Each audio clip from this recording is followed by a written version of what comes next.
Okay, मी सुरू करू का? सर सुरू करा.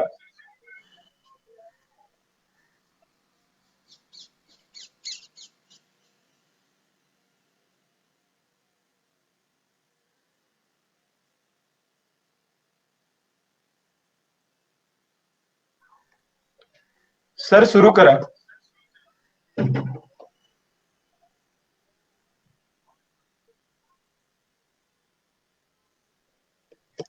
अजून माझं पॉवर पॉइंट दिसत नाहीये.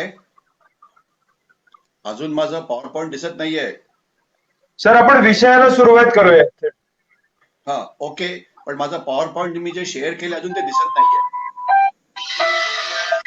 सर काही तांत्रिक मुद्दा असेल तो चेक करतो.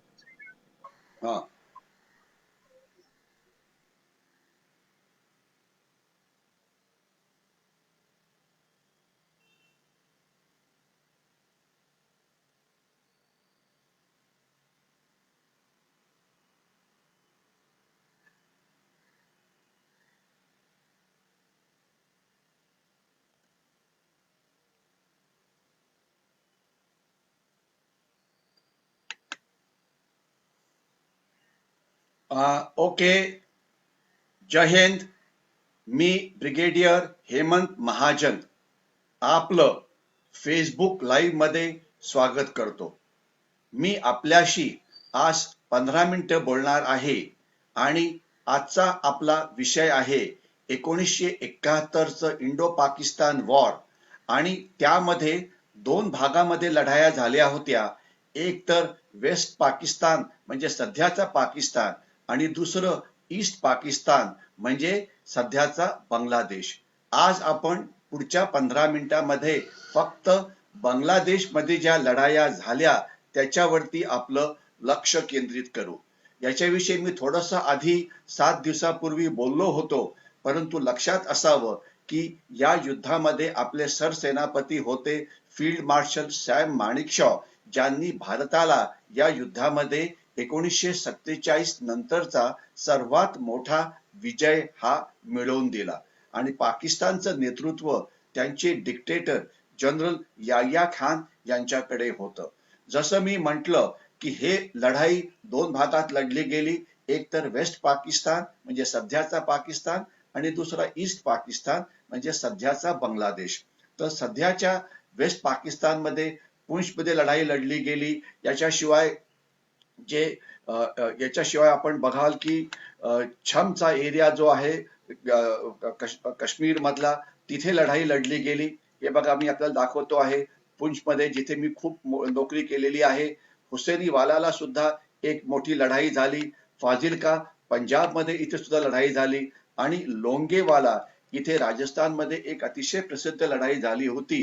की आपण जर बॉर्डर सिनेमा बघितला असेल तर या बॉर्डर सिनेमामध्ये त्याविषयीचं चित्रीकरण खूप चांगल्या पद्धतीने केलेलं आहे आणि मेजर शिकारपुरी ज्यांनी तिथे कंपनीचं नेतृत्व केलं त्यांना या युद्धामध्ये महावीर चक्रनी गौरव करण्यात आलं आणि हा रोल सनी देओलनी केला होता बॉर्डर या सिनेमामध्ये. आज त्याच्याविषयी बोलण्याकरता वेळ नाही. इथे ज्या वेगवेगळ्या लढाया लढल्या गेल्या त्या लढाया तिथे आपण पुन्हा महापराक्रम गाजवला. तिथे सुद्धा आपण पुष्कळ पाकिस्तानचा भाग हा कॅप्चर केला.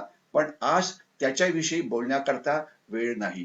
आज आपण फक्त आपलं लक्ष जी बांगलादेशची लढाई आहे त्याच्यावरती फोकस करणार आहे.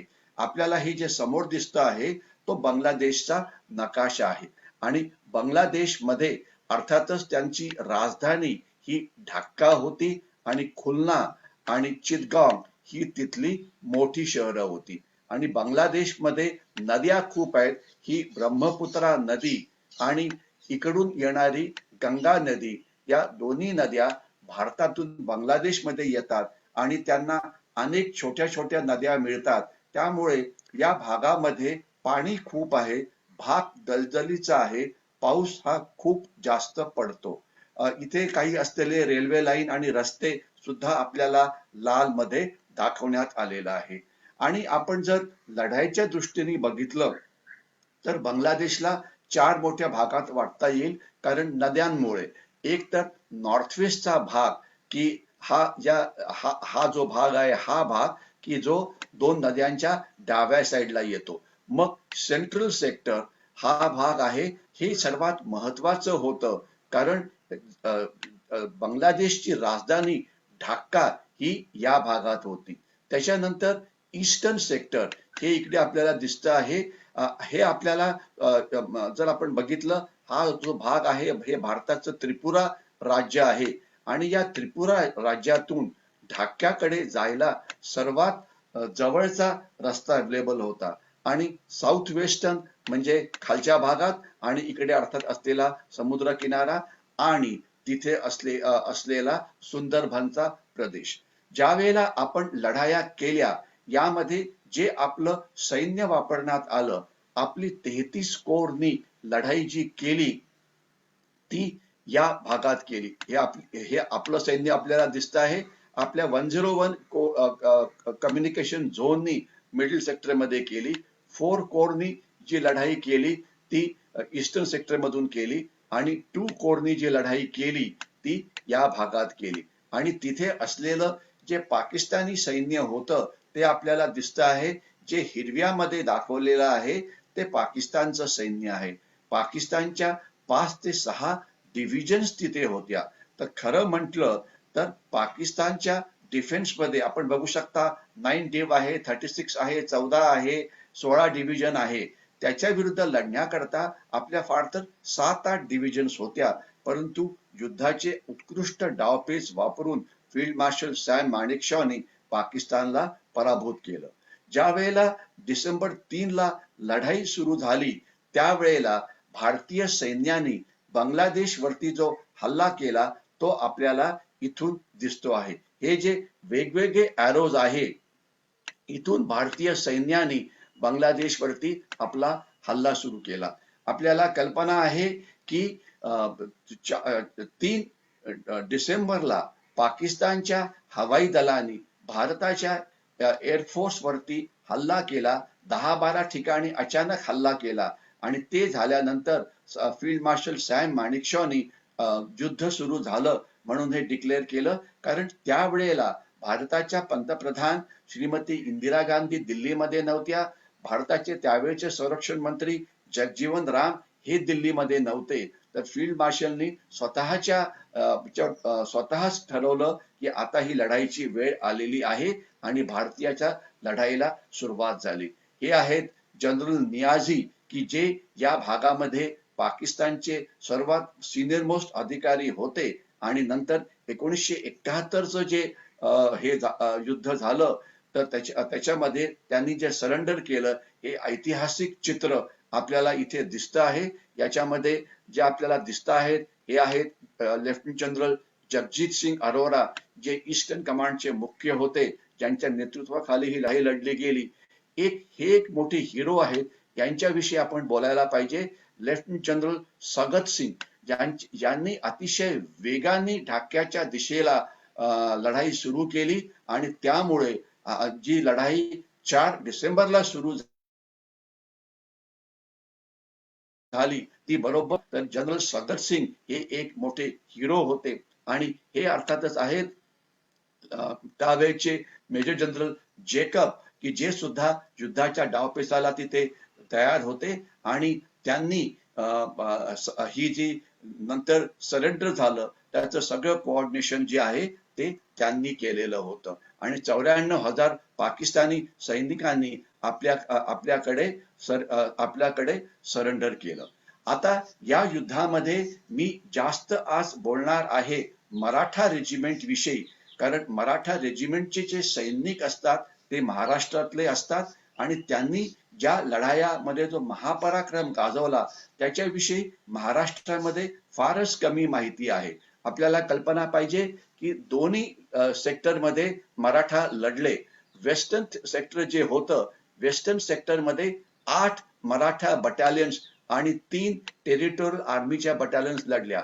आपल्याला कल्पना आहे की मराठा रेजिमेंटची एक टीए बटालियन पुण्यामध्ये आहे, एक कोल्हापूरला आहे आणि एक त्यावेळेला नागपूरला होती आणि मराठा रेजिमेंटच्या 30 बटालियन्स आहेत, त्याच्यातल्या 8 या वेस्टर्न सेक्टर म्हणजे सध्याच्या पाकिस्तानमध्ये लढल्या आणि 6 बटालियन्स ज्या आहेत त्या 6 बटालियन्स त्यांनी बांगलादेशच्या लढाईमध्ये भाग घेतला आणि या लढाईमध्ये मराठा रेजिमेंटनी मोठ्या प्रमाणात शौर्य गाजवलं आणि इथे आपल्याला एक महावीर चक्र जे इथे आपण खालती बघू शकता, एक महावीर चक्र जे शिपाई पांडुरंग साळुंखेला मिळालं 15 मराठा लाईट इन्फंट्रीचा, याच्याशिवाय 15 वीर चक्र आपल्याला देण्यात आली रेजिमेंटला आणि 2 विशिष्ट सेवा मेडल आणि 20 सेना मेडल आणि 12 मेन्शन इन डिस्पॅच इतक्या सगळ्या शूरता पुरस्कारांनी रेजिमेंटला गौरवण्यात आलं. अर्थात याची किंमत मराठा रेजिमेंटनी आपलं रक्त सांडून दिली, पण ते एका सैनिकाच्या जीवनाचा एक अविभाज्य भाग आहे. मी आता इथे ज्या लढलेल्या ज्या बटालियन्स आहेत त्यांच्याविषयी त्यांच्या लढाया थोडक्यात आपल्याला सांगण्याचा प्रयत्न करीन, कारण 15 मिनिटांमध्ये सगळ्या लढाया कव्हर करणं हे सोपं नाही.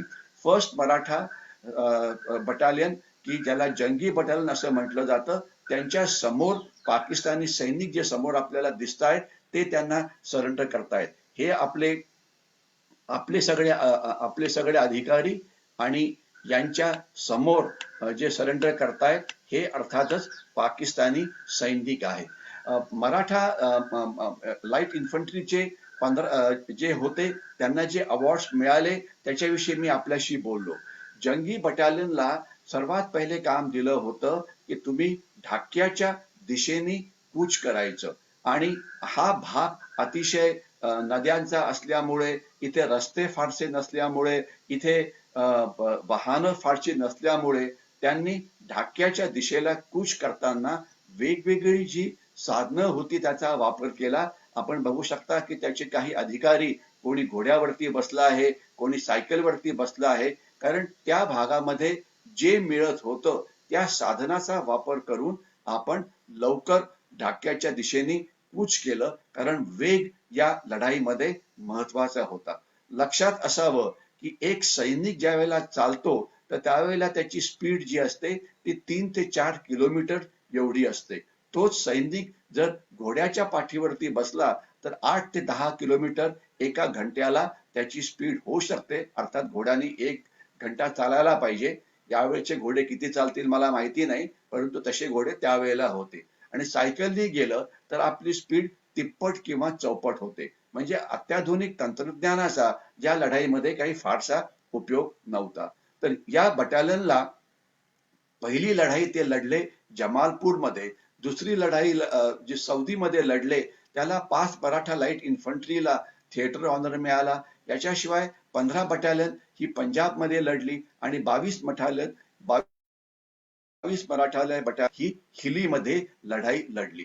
ही जे ऑपरेशन फर्स्ट मराठानी केली त्यामध्ये त्यांनी आपल्या 13 सैनिकांच्या प्राणाचं बलिदान इथे दिलं, आपण इथे बघू शकता. आणि त्याकरता त्यांना आणि 8 जण गंभीररित्या जखमी झाले होते. यामध्ये लेफ्टनंट कर्नल के.एस. ब्रार हे बटालियनचे कमांडिंग ऑफिसर होते. मेजर सतीश नंब्यार, कॅप्टन डफळे हे या सगळ्यांना वीरचक्र मिळाली. लक्षात असावं मेजर सतीश नंब्यार नंतर लेफ्टनंट जनरल बनले, लेफ्टनंट कर्नल के.एस. ब्रार सुद्धा लेफ्टनंट जनरल बनले. आणि लेफ्टनंट कर्नल के.एस. ब्रार विषयी आपल्याला कल्पना असावी, कुलदीप सिंग ब्रार यांनी गोल्डन टेम्पल मध्ये 1984 साली ज्या वेळेला खालिस्तानी दहशतवाद मोडण्याकरता आपण हल्ला केला होता, त्या हल्ल्याचं नेतृत्व कुलदीप सिंग ब्रार यांनी केलं.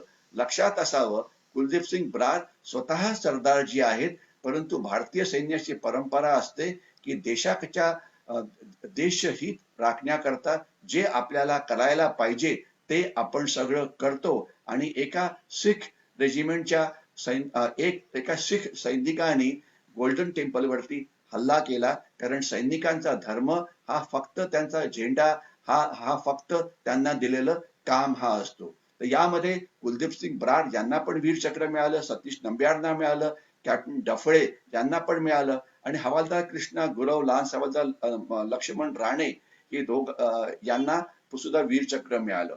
आणि यामध्ये काही जणांना मेन्शन इन डिस्पॅच वगैरे सुद्धा देण्यात आलं. म्हणजे थोडक्यात या बटालियननी सुरुवातीच्या काळामध्ये लढाईमध्ये चांगलं काम केलं आणि ज्यामध्ये त्यांना पुष्कळ चांगलं यश मिळालं आणि ज्या वेळेला ते ढाक्याच्या बाजूने पुढे जात होते त्यावेळेला त्यांना अनेक नद्या पार कराव्या लागल्या.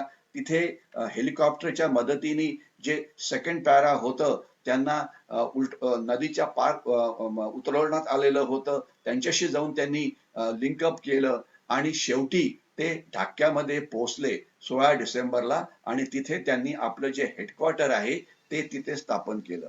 म्हणजे मराठा जे ढाक्याला जे सरेंडर झालं त्यामध्ये मराठा लाईट इन्फंट्रीचं योगदान जे होतं ते अतिशय महत्वाचं होतं. आता मी पटकन पायी मराठा लाईट इन्फंट्रीकडे जातो. त्यांनी लढाई केली सेंट्रल सेक्टरमध्ये ज्यामध्ये त्यांनी आपल्या 20 सैनिक गमावले आणि 46 हे गंभीररित्या जखमी झाले. त्यांनी ज्या लढाया लढल्या त्यामध्ये पाकिस्तानी सैन्यावरती हल्ला करणं, त्यांच्यावरती घात लावणं, त्यांच्या गन पोझिशनवरती हल्ला करणं, त्यांच्या सैनिकांना पकडणं अशी त्यांनी वेगवेगळी कामं केली आणि त्यांनी केलेल्या या युद्धामध्ये मेजर चॅटर्जी आणि नायक एकनाथ कर्दीला शिपाई जगदाळे यांना वीर चक्र या शूरता पुरस्काराने त्यांना गौरवण्यात आलं. हे सगळे ते शूरवीर होते आणि लेफ्टनंट कर्नल टॉर्पी जे त्यांचे कमांडिंग ऑफिसर होते त्यांना विशिष्ट सेवा मेडलनी गौरवण्यात आलं. याशिवाय मेजर करंबैया शिपाई बाजीराव जाधव विठ्ठल वलकुंज यांना सुद्धा इतर शूरता पुरस्कार मिळाले. आता मी 7 मराठा लाईट इन्फंट्रीकडे येतो. याविषयी मात्र मी थोडंसं डिटेलमध्ये बोलीन कारण ही माझी बटालियन होती. याच बटालियन मध्ये मी जवळजवळ माझ्या आयुष्याची 20 वर्ष काढली. 1975 साली मी या बटालियन मध्ये प्रवेश केला आणि 2000 साली मी इकडनं बाहेर पडलो आणि मग सैन्यात इतरत्र फिरलो होतो. तर युद्धाच्या वेळेला अर्थातच मी नव्हतो. युद्धाच्या वेळेला कर्नल बिडकीकर हे कमांडिंग ऑफिसर होते आणि एक मेजर फडणीस म्हणून जे होते की जे इंदोरचे होते ते सेकंड इन कमांड होते आणि त्यांनी लढाईच्या आधी त्यांना अनेक कामं देण्यात आली. खास तर पाकिस्तानच्या ज्या बॉर्डर आउटपोस्ट सीमेवरती होत्या त्या बॉर्डर आउटपोस्ट वरती हल्ला करायचा ज्यामुळे पाकिस्तानी सैन्य जे ढाक्याच्या आसपास होतं ते त्यांच्या मदतीला यायचं. तर यामुळे पाकिस्तानचं सैन्य जे त्यांनी ढाक्याकडे लक्ष द्यायला पाहिजे त्याच्या ऐवजी त्यांना सगळीकडे पुढे जावं लागलं आणि त्यांना ढाक्याचा जो बचाव आहे तो नीट करता आला नाही. तर 4 डिसेंबर लढाई व्हायच्या आधी जे 7 मराठ्यांनी जे वेगवेगळे हल्ले केले त्यामध्ये त्यांनी आपले 9 सोल्जर्स गमावले आणि 50 जखमी झाले ज्यामध्ये 3 अधिकारी होते. ज्यामध्ये एक मेजर निजामुद्दीन होते जे एक मुस्लिम होते जे आपलं कर्नाटकामध्ये गाव आहे तर तिथून ते आलेले होते. तर मराठा रेजिमेंटचं वॉर क्राय हा छत्रपती शिवाजी महाराज की जय असा असतो आणि त्यांचं ब्रीदवाक्य आहे ते ब्रीदवाक्य आहे कर्तव्य मान साहस म्हणजे ड्युटी ऑनर करेज हे त्यांचं ब्रीदवाक्य आहे. तर त्या ब्रीदवाक्याच्या प्रमाणे ते आपलं काम करतात आणि आपलं महापराक्रम हा नेहमीच चालू ठेवतात. तर 1971 ची लढाई ज्या वेळेला 4 डिसेंबरला सुरू झाली त्यावेळेला बटालियनला काम देण्यात आलं की पाचागड नावाचं एक जे मोठं गाव होतं त्या पाचागड गावाच्या दिशेने तुम्ही ऍडव्हान्स सुरू करा. पाचागड, ठाकूरगंज, वीरपूर आणि तिथे बटालियननी अनेक हल्ले चढवले. या हल्ल्यामध्ये आपण पाकिस्तानचं नुकसान केलं परंतु आपलं सुद्धा नुकसान हे पुष्कळ झालं. तिथे पाकिस्तानच्या सैनिकांनी जे पलटणला सरेंडर केलं त्याचा एक फोटो आपण इथे बसू शकतो आणि पाकिस्ताननी ज्या वेळेला या युद्धाचा इतिहास लिहिला त्यावेळेस त्यांनी सांगितलं की 7 मराठा लाईट इन्फंट्रीनी अतिशय शूरपणे पाचागड आणि कांतानगर या 2 भागामध्ये खूप हल्ले चढवले. यामध्ये पलटणचं नुकसान झालं. 31 जणांनी आपल्या प्राणाचं बलिदान दिलं. 125 जण जखमी झाले आणि याच्यावरून आपल्याला कळू शकतं की ही जी लढाई होती ही लढाईमध्ये किती रक्त हे सांडलं गेलं. दुर्दैवाने जेवढी त्यांना शूरता पुरस्कार मिळायला पाहिजे होती तेवढी मिळाली नाही. पण युद्धामध्ये असं असतं, काही वेळा जो तुमचा पराक्रम असतो तो पुढे येतो, काही वेळा पराक्रम पुढे येत नाही. आणि सर्वात महत्वाचं असं की कॅप्टन तांबे, ज्या पलटणला जे सर्वात हायेस्ट अवॉर्ड मिळालं सेना मेडल, हे मिळालं कॅप्टन तांबे यांना. आणि कॅप्टन तांबे कोण होते? तर कॅप्टन तांबे हे एक डॉक्टर होते. त्यांनी सगळ्या या जखमी सैनिकांचे प्राण वाचवले. वरती तुम्ही आकडे बघा, 125 जण जे जखमी झाले होते. तर त्याच्यामुळे कॅप्टन तांबे यांना गौरवण्यात आलं. आणि सुभेदार दौलतराव फडतरे जे या लढाईमध्ये गेले, त्यांनी सुद्धा इथे महापराक्रम गाजवला होता.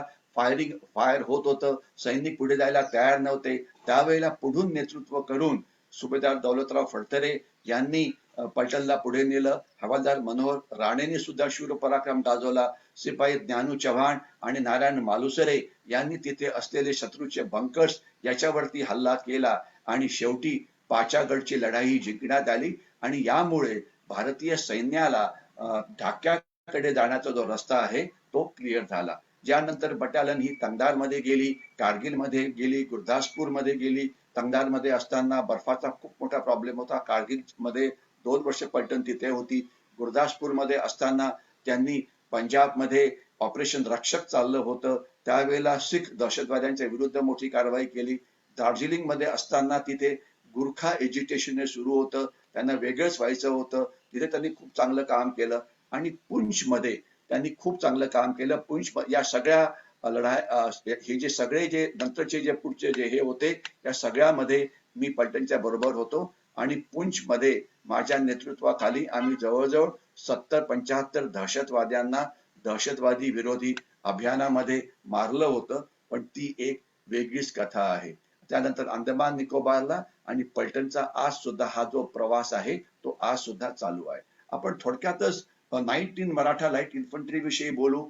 त्यांनी लढाईच्या वेळेला जेसोर गावाकडे जाण्याचं त्यांना काम देण्यात आलं होतं. आणि त्यांनी जी लढाई सुरू केली त्यामध्ये त्यांनी पहिल्याच लढाईमध्ये आपले 2 ऑफिसर्स, 2 जेसीओ आणि 22 जवानांचा त्याग केला. आणि त्याच्यानंतर 3 ऑफिसर, 7 जेसीओ आणि 105 हे गंभीर जखमी झाले होते. तर त्यामध्ये या लढाईमध्ये वीरचक्र नायक मारुती नकीला देण्यात आलं आणि नायक अंकुश कदमला देण्यात आलं. आणि बाकी जणांना मेन्शन इन डिस्पॅच या शूरता पुरस्कारांनी गौरवण्यात आलं. 20 मराठा लाईट इन्फंट्री ज्याचे अर्धे सैनिक हे हैदराबादी मुस्लिम्स असतात किंवा महाराष्ट्रातले मुस्लिम्स असतात, त्यांनी सुद्धा चांगलं काम केलं. आणि बॅटल ऑफ हिलीमध्ये त्यांना एक थिएटर ऑनर म्हणजे एक शूरता पुरस्कार देण्यात आलं, ज्यामध्ये कर्नल राव ज्यांनी त्याचं नेतृत्व केलं होतं त्यांना विशिष्ट सेवा मेडल, मेजर RM शिंदे, बाकी या सगळ्यांना सेना मेडल या शूरता पुरस्कारांनी गौरवण्यात आलं. आणि याच्यानंतर त्यांनी जेसोरमध्ये एक जो हल्ला केला होता त्यामध्ये मेजर डडकर हे जे कंपनी कमांडर होते त्यांनी महापराक्रम गाजवला होता. आणि त्या युद्धात त्यांनी स्वतःचे प्राण दिले आणि त्यांनी नायब सुभेदार मोहम्मद इस्माईलचा ते प्राण वाचवायचा प्रयत्न करत होते. आज मेजर डडकर यांच्या नावाने आपण जर दादरला कीर्ती कॉलेजच्या जवळ गेला तर तिथे तुम्हाला एक मेजर दडकर उद्यान हे मिळेल. मेजर दडकर उद्यान जे आहे हे याच शूर सैनिकांचं आहे ज्यांनी 71च्या लढाईमध्ये महापराक्रम गाजवला होता. आणि त्याचप्रमाणे मेजर HD.K. पाटील यांनी सुद्धा एका मोठ्या लढाईमध्ये भाग घेतला होता. आणि तेच आज कर्नल संभाजी पाटील म्हणून आहेत. आणि ते प्रत्येक वर्षी 16 डिसेंबरला विजय दिवस कराडमध्ये मोठ्या प्रमाणात साजरा करतात. लाखो लोक तिथे येतात आणि जे वेगवेगळी प्रात्यक्षिकं असतात सैन्याची आणि इतरांची ते करतात. तर त्याचं पूर्ण काम, पूर्ण श्रेय हे कर्नल पाटील यांना द्यायला पाहिजे, कारण त्यांची इच्छा आहे की जास्तीत जास्त मराठी लोकांनी सैन्यामध्ये भरती व्हावं किंवा NDAत जावं. तर यामध्ये बटालियनला नुकसान हे खूप झालं. जवळजवळ एक ऑफिसर, 2 जेसीओ, 23 जण आपले तिथे त्यांनी मृत्युमुखी पडले आणि अनेक जखमी झाले आणि अनेकांना शूरता पुरस्कार द्यायला. म्हणजे ही जी बांगलादेशची लढाई झाली, आता त्याविषयी मी पुढच्या 2 मिनिटात थांबणार आहे. यामध्ये मराठा रेजिमेंटनी जवळजवळ 500हून जास्त आपले सैनिक या लढाईमध्ये गमावले आणि जे जखमी झाले ते जवळजवळ 1,500-2 हजाराच्याहून सुद्धा जास्त होते. या लढाईची जी वॉर मेमोरियल्स किंवा युद्ध स्मारक जी आहेत ती बॉर्डरमध्ये जिथे जिथे लढाया झाल्या तिथे तिथे आहे. तर म्हणून मी आपल्याला नेहमी सांगतो की जर आपण कधी काश्मीरमध्ये गेला, आपण कधी बांगलादेश सीमेवरती गेला तर जरूर ही युद्ध स्मारक बघा. आपण जर कधी बांगलादेशमध्ये जर गेला तर बांगलादेशमध्ये ढाक्कामध्ये सुद्धा त्यांचं एक युद्ध स्मारक करण्यात आलेलं आहे जिथे मराठा रेजिमेंटचं नाव आपल्याला दिसेल. आणि अशाच प्रकारचं एक युद्ध स्मारक जे आहे ते पुण्याच्या जनतेने तयार केलं होतं. घोरपडीला आपण जर कधी आला असाल तर तिथे ते युद्ध स्मारक तिथे दिसेल आणि ज्या ज्या सैनिकांनी या युद्धामध्ये आपल्या प्राणाचं बलिदान दिलं त्या सगळ्यांची नावं तिथे आपल्याला दिसतील. तर या युद्ध स्मारकाला आपण जरूर भेट द्या. म्हणजे हे सगळे जे सैनिक त्यांचा आणि त्यांच्या शूरपणाविषयी तिथे अनेक गोष्टी आपल्याला बघायला मिळतील. यामुळे येणाऱ्या पिढीला अभिमान वाटेल की त्यावेळेला आपल्या सैनिकांनी जी लढाई केली ती किती चांगली होती. याच्याशिवाय आत्ताच 2च वर्ष आपल्या देशामध्ये ज्या सैनिकांनी 1947 नंतर प्राणाचे बलिदान दिलं त्यांच्याकरता वॉर मेमोरियल सुद्धा नव्हतं, युद्ध स्मारक सुद्धा नव्हतं. परंतु आता 2 वर्षापूर्वी एक युद्ध स्मारक आपण दिल्लीमध्ये बनवलेलं आहे. ते अतिशय उत्कृष्ट दर्जाचं आहे. आपण जर कधी तिथे गेला तर या सगळ्या शूर सैनिकांचे फोटोग्राफ, त्यांनी लढाया कशा जिंकल्या, त्या लढाईचे नकाशे हे सगळं तिथे आपल्याला बघायला मिळेल. तर दिल्लीला कधी गेला काही पण कामाकरता तर आपण नक्कीच या वॉर मेमोरियलला भेट द्या आणि या सैनिकांना आपलं प्रणाम सादर करा. कारण आपल्याला कल्पना आहे याच्या आधी 26 जानेवारीला जी आपली परेड सुरू व्हायची ती इंडिया गेट पासून व्हायची. इंडिया गेट वरती सुद्धा एक युद्ध स्मारक आहे. परंतु हे युद्ध स्मारक पहिल्या आणि दुसऱ्या महायुद्धामध्ये ज्या भारतीय सैन्यांनी प्राणाचं बलिदान दिलं त्यांचं आहे. अर्थात त्यांचं सुद्धा बलिदान हे महत्वाचं होतं. कारण युद्धामध्ये 2 महायुद्धामध्ये इतके भारतीय सैनिक लढल्यामुळे सुद्धा ब्रिटिशांना कळालं की हा जर देश इतका शूर आहे, इतक्या शूरपणे लढू शकतो तर त्यांना आपण पारतंत्र्यामध्ये ठेवू शकत नाही. परंतु 47 नंतर ज्या वेळेला देश स्वतंत्र झाला त्यावेळेच्या नंतरच्या सैनिकांच्या प्राणाच्या बलिदानाचं एक वॉर मेमोरियलची गरज होती. ती आता दिल्लीमध्ये पूर्ण करण्यात आलेली आहे. आणि बेलगाव जे कर्नाटकामध्ये आहे तिथे मराठा लाईट इन्फंट्रीचं रेजिमेंटल सेंटर आहे. तिथे सुद्धा एक अतिशय उत्कृष्ट वॉर मेमोरियल हे आहे. तर मला वाटतं आता मी इथे थांबतो. आपले जर काही प्रश्न असतील तर मी तिथे बघण्याचा प्रयत्न करतो. नाहीतर जर आपल्याला हे आजचं प्रेझेंटेशन जर आवडलं असेल तर आपण याला जरूर लाईक करा आणि जास्तीत जास्त लोकांशी याची लिंक शेअर करण्याचा प्रयत्न करा. कारण शेवटी असतं असं की शेवटी सैनिक शूर पराक्रम गाजवतात परंतु तो शूर पराक्रम नंतरच्या पिढीला सुद्धा कळायला पाहिजे आणि त्याकरता नंतरच्या पिढीला जर हा पराक्रम कळला तर त्यांना सुद्धा प्रोत्साहन मिळेल ज्यामुळे ते सैन्यामध्ये भरती होतील. देशाभिमानाची भावना निर्माण होईल ज्यामुळे ते ज्या ज्या वेगवेगळ्या ठिकाणी असतील त्या ठिकाणी देशाकरता काहीतरी चांगलं काम करायची त्यांच्यामध्ये जी वृत्ती आहे ती निर्माण होईल. तर मला वाटतं इथे हे जे माझं प्रेझेंटेशन आहे हे शेअर करणं मी आता थांबवतो आहे. आणि आता जर आपल्याला काही प्रश्न असतील तर ते प्रश्न आपण जरूर घेऊ शकतो. मला काही सध्या इथे प्रश्न काही फारसे दिसत नाहीयेत. जर आपल्याला काही प्रश्न असतील तर आपण ईमेलनी पाठवू शकता. याच्या पुढे आम्ही आठवड्यामध्ये 2 वेळा सकाळी 12 ते 12:15 किंवा 12:20 या वेळामध्ये अशाच प्रकारच्या देशाच्या सुरक्षेकरता महत्वाच्या घटनांचं विश्लेषण करू, पॉवर पॉइंट प्रेझेंटेशन करू. ज्याचा मुख्य उद्देश आहे की सध्याच्या पिढीला आपण आपल्या देशाचं रक्षण कशा पद्धतीने करतो आहे हे माहिती होणं गरजेचं आहे. कारण अनेक वेळा मीडियामध्ये एकतर्फी बातमी येते आणि असं वाटतं की सगळे देश आपल्याला त्रास देत आहेत आणि आपण काही फारसं करू शकत नाही. ते बरोबर नाही. आपण आपल्या देशाचं जे रक्षण आहे हे अतिशय चांगल्या पद्धतीने करतो आहे. आणि ही जी लढाई तिथे जी सुरू झालेली होती ती लढाई अजून संपलेली नाही. ती संपलेली नाही. आज सुद्धा ती पाकिस्तानशी सुरू आहे. आज जर आपण बघितलं असेल तर LOC वरती फायरिंग सुरू आहे. LAC जे चीनच्या बरोबर आहे तिथे सुद्धा काही ना काही ते गडबड सुरू असते. तर देशाच्या सुरक्षेकरता सुरक्षेची आव्हानं ही बहुआयामी आहेत आणि ती चालूच राहतील. मला 1-2 प्रश्न आलेले आहेत. त्याच्यामध्ये एक प्रश्न मला दिसतो आहे की मराठा लाईट इन्फंट्री वाढवत का नाहीत इतर रेजिमेंट सारखं. आपला प्रश्न हा पुरेसा म्हणजे बरोबर नाहीये. जी भारतीय सैन्याचं असं असतं की जी देशाची जी लोकसंख्या आहे त्याच्या आधारे रेजिमेंटला रिक्रुटमेंट किंवा बटालियन बनवण्याची परमिशन दिली जाते. तर जेवढे लोकसंख्या महाराष्ट्राची लोकसंख्या जवळजवळ 12-13 कोटीच्या आसपास आहे तर आणि देशाची लोकसंख्या ही 120 कोटीच्या आसपास आहे. तर त्या निमित्ताने मराठा रेजिमेंटला 30 बटालियन्स देण्यात आलेले आहेत आणि 3 बटालियन या टेरिटोरियल आर्मी आहेत, याला आपण पार्ट टाइम बटालियन्स असं म्हणतो. तर आपलं जे हे आहे ते खूप चांगलं आहे, त्यात काही प्रश्न नाही. आणि दुसरं असं की मराठा लाईट इन्फंट्री हे फक्त इन्फंट्रीमध्ये आहे, परंतु याचा अर्थ असा नाही की मराठी लोक हे इतर सैन्यामध्ये कुठे नाहीत. म्हणजे उदाहरणार्थ आज महाराष्ट्रामध्ये जवळजवळ 3.5 लाख हे पूर्व रिटायर्ड सैनिक आहेत. त्याच्यातले अर्धे जे आहेत ते मराठा रेजिमेंटचे आहेत. परंतु याच्याशिवाय सैनिक हे आर्टिलरी म्हणजे तोफखान्यामध्ये आहे, जसं तोफखाना देवळालीला आहे. आपले मराठा सैनिक हे आमडकोर म्हणजे अहमदनगरला जे रणगाडे असतात तिथे आहेत. याच्याशिवाय आपले सैनिक काही गार्ड रेजिमेंट मध्ये आहेत. याच्याशिवाय आपले काही सैनिक हे महार रेजिमेंटच्या ज्या पहिल्या 7 बटालियन्स आहेत त्यामध्ये पहिल्या 7 बटालियन्स मध्ये सर्वात जास्त सैनिक हे महाराष्ट्रातले आहेत. तर हे तर सगळं आहेच, म्हणजे सैन्याच्या विविध भागामध्ये सुद्धा ते आहे.